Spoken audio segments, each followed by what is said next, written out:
Welcome to another episode of Euphoric, the podcast. I'm sitting across Dr. Sheri Lake, a long-term client who has a remarkable story about learning to really come to trust herself through a lot of different upheavals in her life. So I can't wait to get into your story, Sheri, and all the things that you have to share your wisdom with today. Yeah, I'm excited to chat. Thanks for having me. Yeah, of course. Okay, so I don't even know where to start.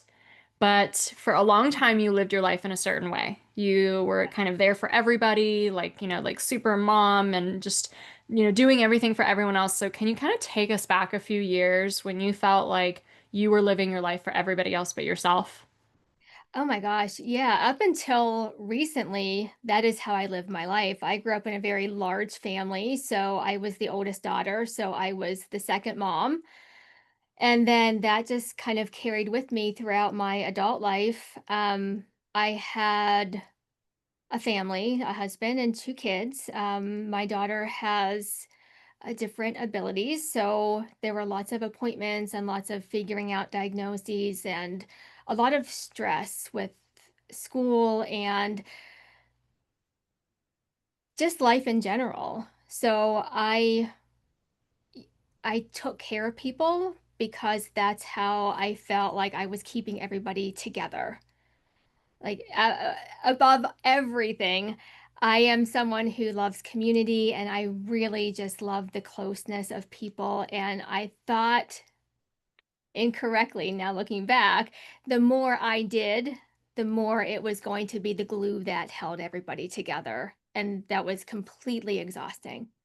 Yeah.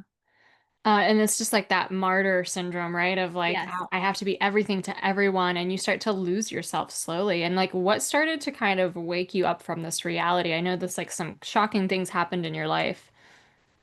It was martyr. I think that is absolutely correct. And it was also ego. Now that I can face the truth of what my part was, it was ego. I was the one that was going to fix everybody and to be able to keep it all together. And I realized that my motives didn't align with my values. And I felt such cognitive dissonance about that. And it actually led to my drinking because I was so confused about how I was acting versus who I really was. The only way that I could cope with that discomfort was to start drinking. And that really started my downward spiral, but that downward spiral became the start of my healing. Yeah. So what happened next? Um, what happened next? My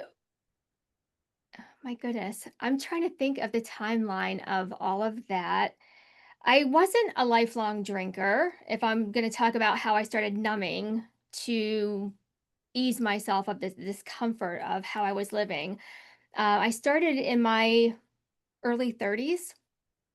And it really was, I was raising this child with different needs. I was married to someone who wasn't showing up the way I needed it. I was the primary bread earner. I had so many responsibilities, and I had so many balls in the air, like if you picture like a juggler. Um, and I'm losing my train of thought, Carolina. You're good. Yeah, like, "Arr." Help me pick up where I left off.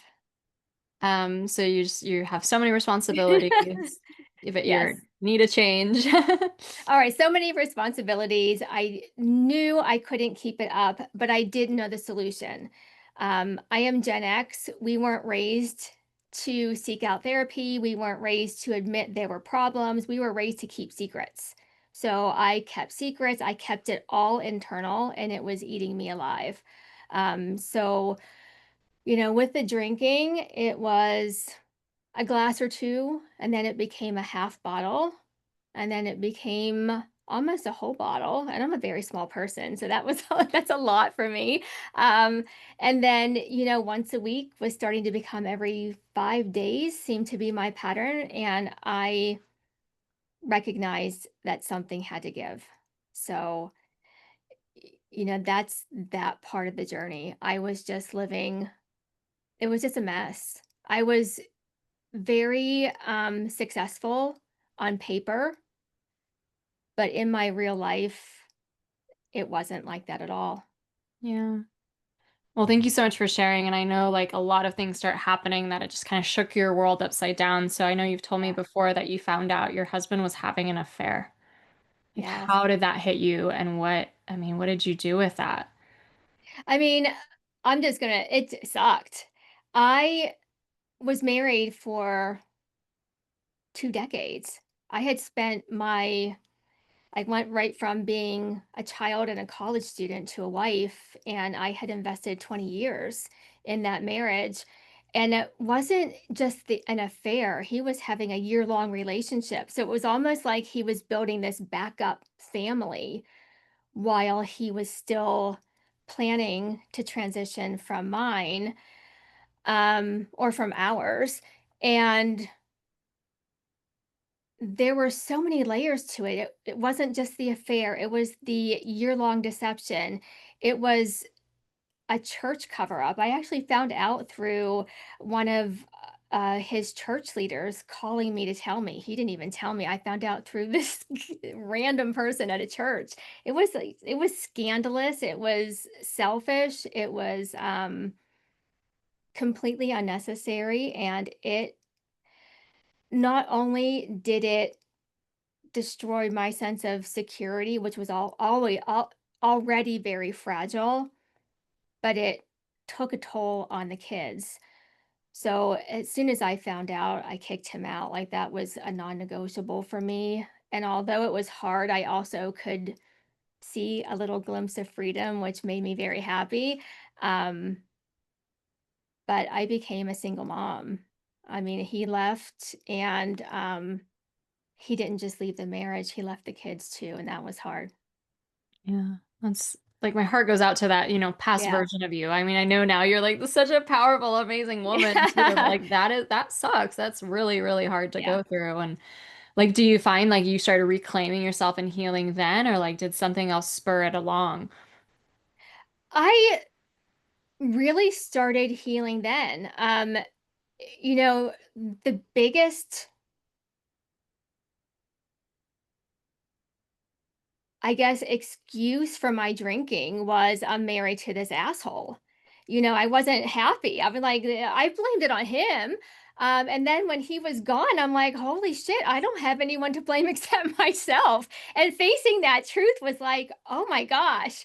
Um, so it all happened exactly the way it was supposed to happen. And that was like this aha moment, like, I have no one to blame except myself. I need to get it together.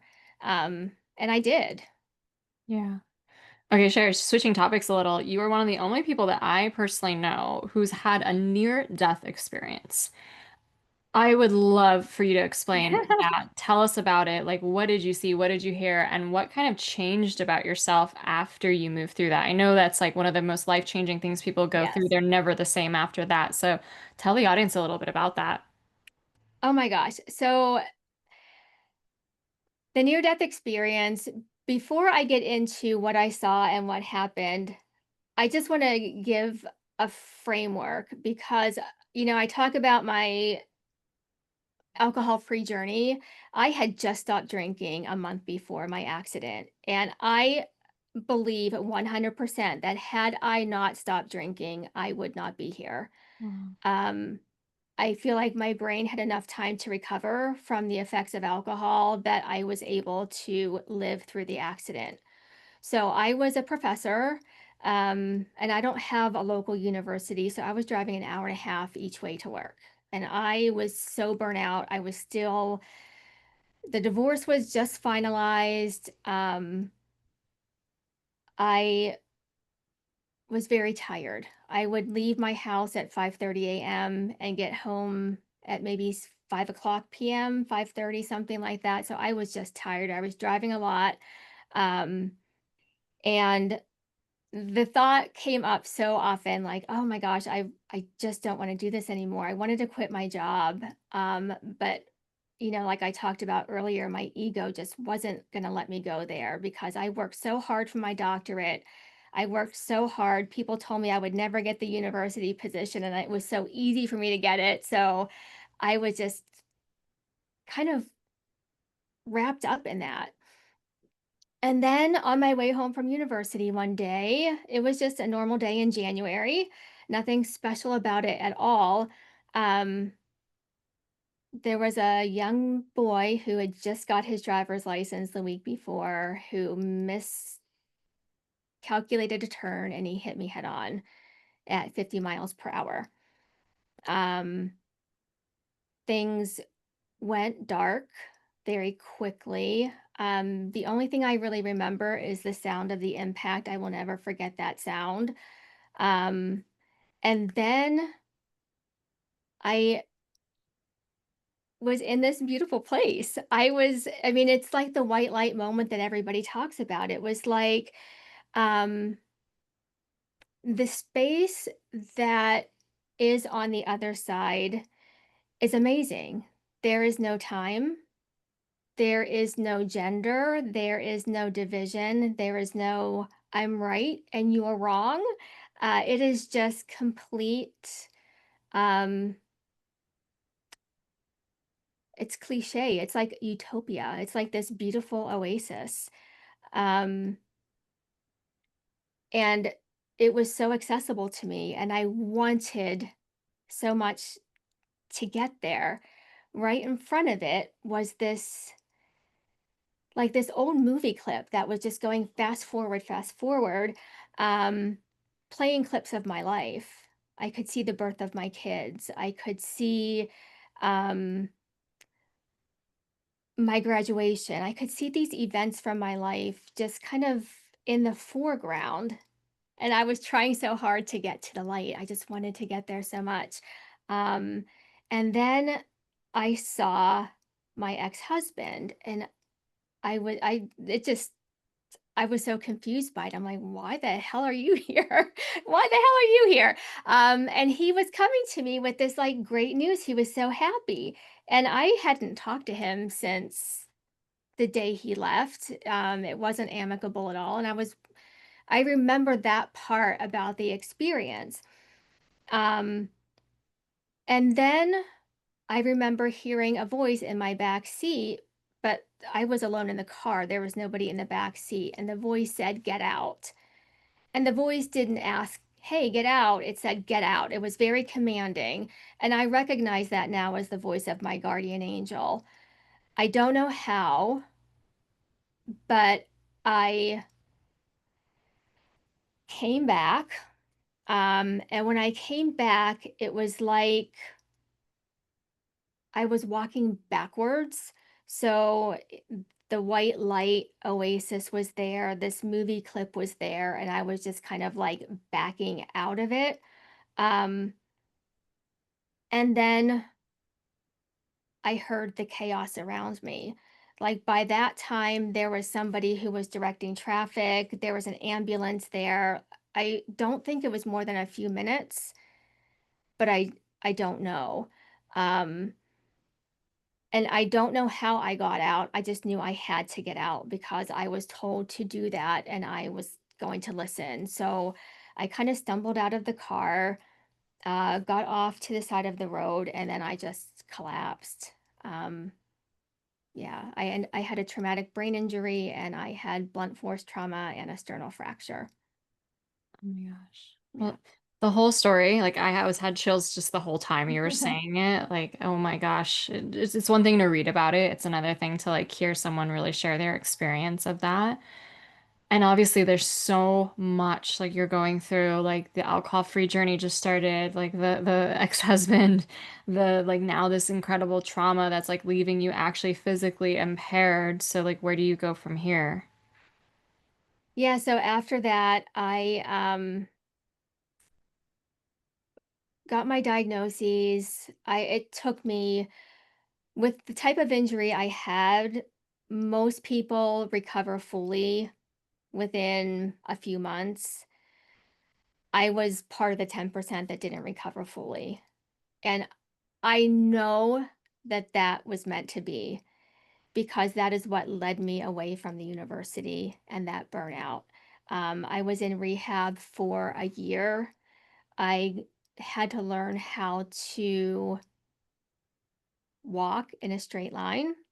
I couldn't balance. I couldn't read. Um, I developed a stutter, and I had no idea what was going on. It was like I could think in my head I was the same person, but I couldn't express myself and I couldn't function the way that I used to. It took me a year to regain the skills that I had lost. And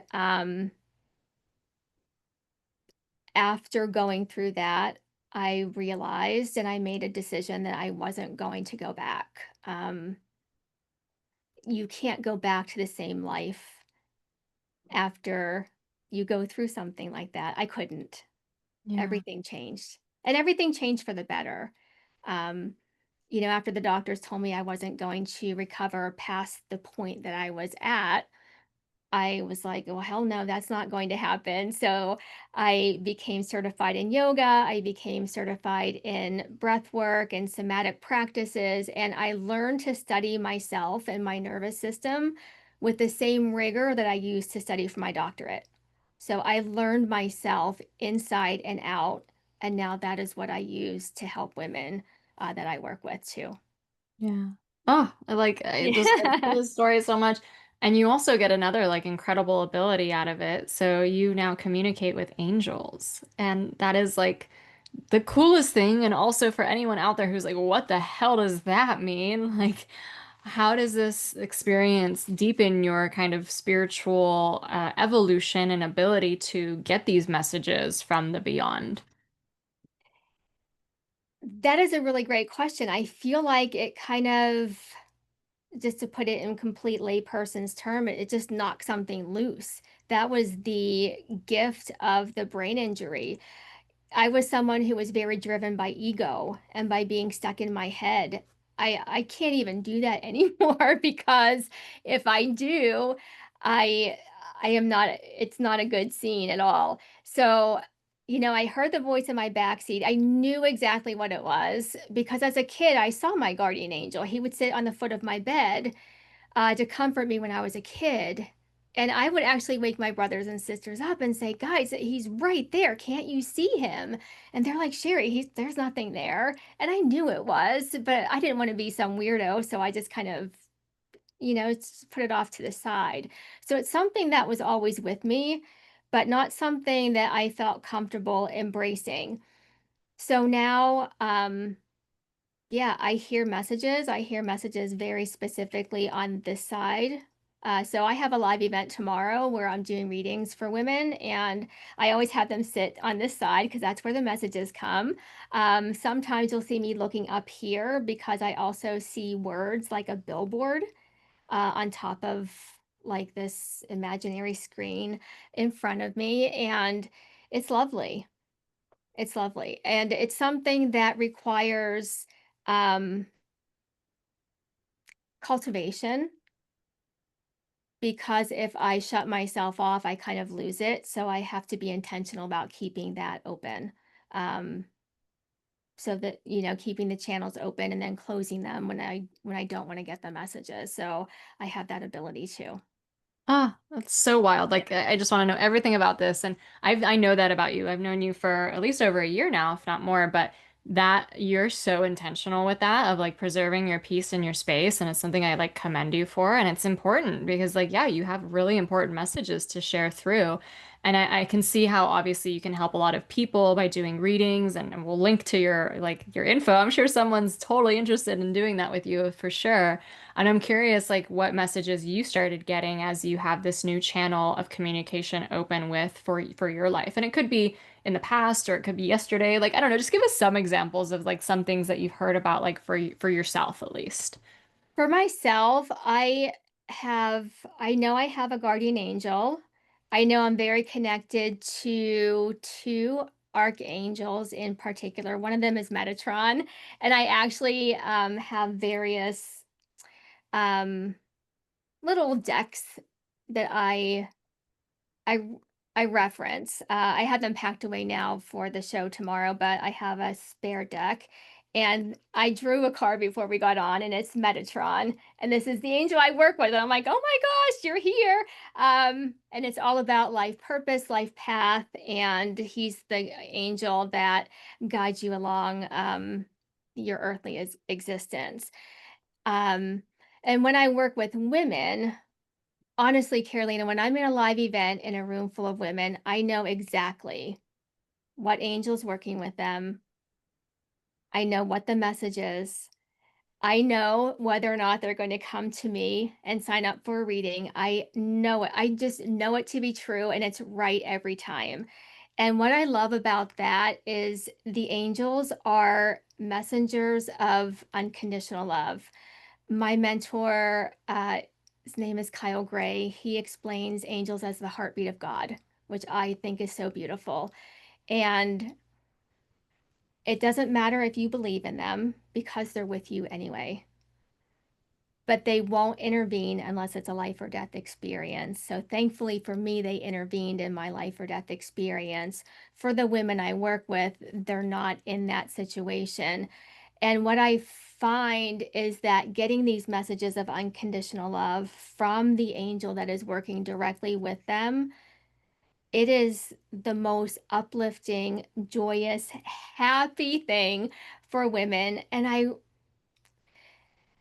have come to see over the last few years of doing this, especially for women in midlife, sometimes it is months, years, decades since they've heard nice things about themselves. Not who they are as a mother or as a colleague or as a daughter or all these roles they play, but about who they are deep down at a soul level. And I feel so lucky to be able to give those messages and to be the intermediary of those messages for women. It makes me so happy. Well, what's so cool, and we're going to go into this because, you have the coaching business, the book that's going to be coming out. Like, you have a very incredible message of empowerment for women, to become the unscripted woman and to live this life based on self-trust. And it's not just something you made up. Not that anyone does, really. I'm sure we're all getting, these divine downloads in some way or shape or form, but it's like how cool to know like actually Sheri is like channeling and getting all this information from angels. And I'm curious, you mentioned being like kind of steeped in the church community before and stuff like that. So did this go against like the things that you were raised believing, or like how, like the more woo it gets, sometimes it like feels like certain denominations are like against it or something like that. So did you like have to unpack like even what you believe spiritually as you were going on this journey, or what did that look like? It doesn't change what I think or believe spiritually, it changes what I believe about the institution. Um, I am such, well, not now. I'm going to put that in past tense. I was such a rule follower. I got excommunicated from the Catholic Church. Like I cannot, I cannot even believe it. I feel like I mean, I spoke at my dad's funeral and the church didn't burn down, so I'm pretty sure I'm a decent person deep down. But it really goes against the institution. I think um, in some ways, it threatens the,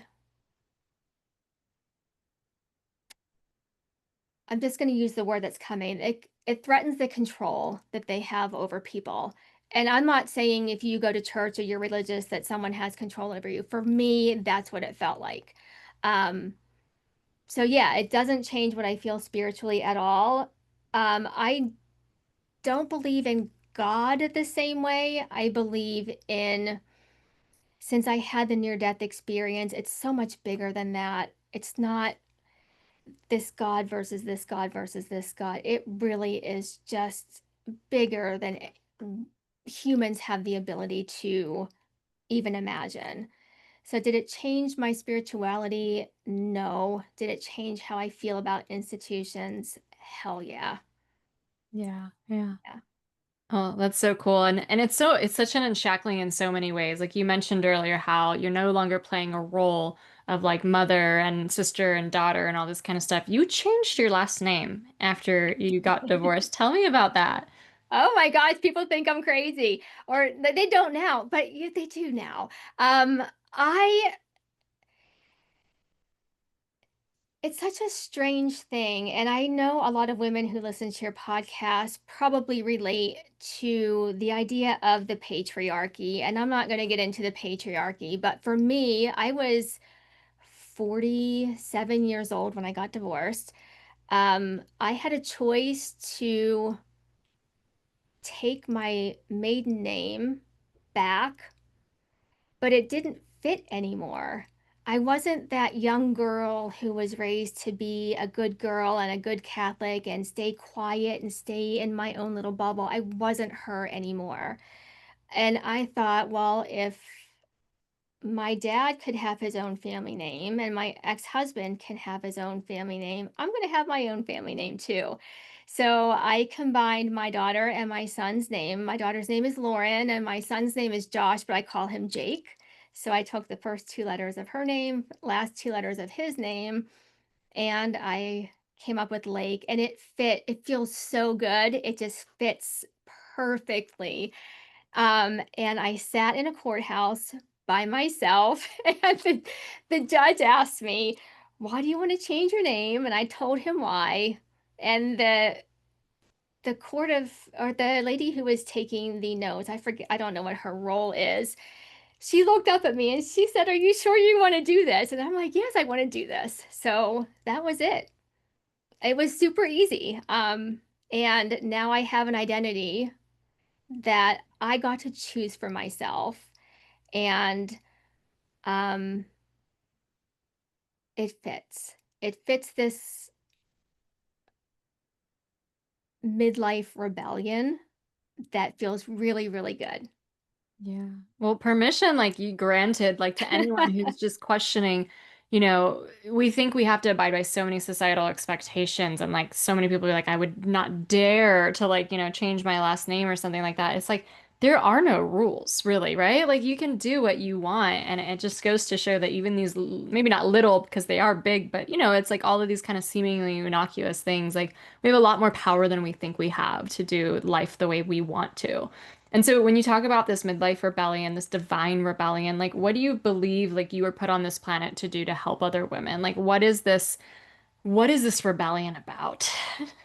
This rebellion is about giving yourself permission to explore what you want. It's almost like, and it's without apology. So just like you go shopping and you try things on. If they fit and they feel good, you buy them. If they don't fit and they don't feel good, you leave them behind. It's that easy with life. You try things on. If they fit and they feel good, keep doing those things. If they don't fit and they don't feel good, leave them behind. I talk about burning bridges a lot. And that's intentional because we think about burning bridges. At least I was taught that burning bridges is so bad. You don't want to burn bridges. But I think we have to burn bridges because if the bridges don't burn, we risk the chance of sliding back into old habits and patterns that don't fit us anymore. So the rebellion comes from discovering what you want and having the courage to go out and take it no matter what people say. People are always going to say something, they're always going to have a criticism. And I think part of it is because they're jealous that you are standing up and doing all these amazing things. So go do it. It's your life. It's your life. You get to live it the way you want. Yes. Okay, we need that like broadcasted everywhere. And you're writing a book about the same topic, a Yes. forthcoming book. So is that kind of what the book is about, or is there anything else that you wanted to share like that's covered in the book or anything? Yeah, the book is really it's going to be an amazing story. It's part reflection about where I was. It talks about my near-death experience, and then I share the framework that got me from the deep recesses of depression and alcohol use to this new rebellious, free-spirited woman. I call it the unscripted woman, and I get to teach women the exact framework that got me to where I am. And I share it with my clients, and now I'm going to be sharing it in mass with my book. I'm excited about it. Yeah. Well, we can't wait as an audience to buy it up when it comes out. Where can people learn more about you? You got the angel readings, you have the unscripted program. Like, there's such a depth of wisdom to what you're doing. Because, like, I feel like from this episode, you can just tell, like, you're backed. Like, the angels are on your side, right? The wisdom is coming through. And sometimes we just feel like I don't know where to go or who to trust or like how to like lean into my own self-trust. And I feel like that's something you have so figured out and you have so much guidance behind you as well. So where can people learn more about you? People can learn about me through my website, sherilake.com. And I'm primarily on Instagram at Dr. Sheri Lake. And I encourage people to reach out. I have single sessions that are a very easy sort of way in to see what it's like to work with me. And I am not someone who claims to have the answers to your life.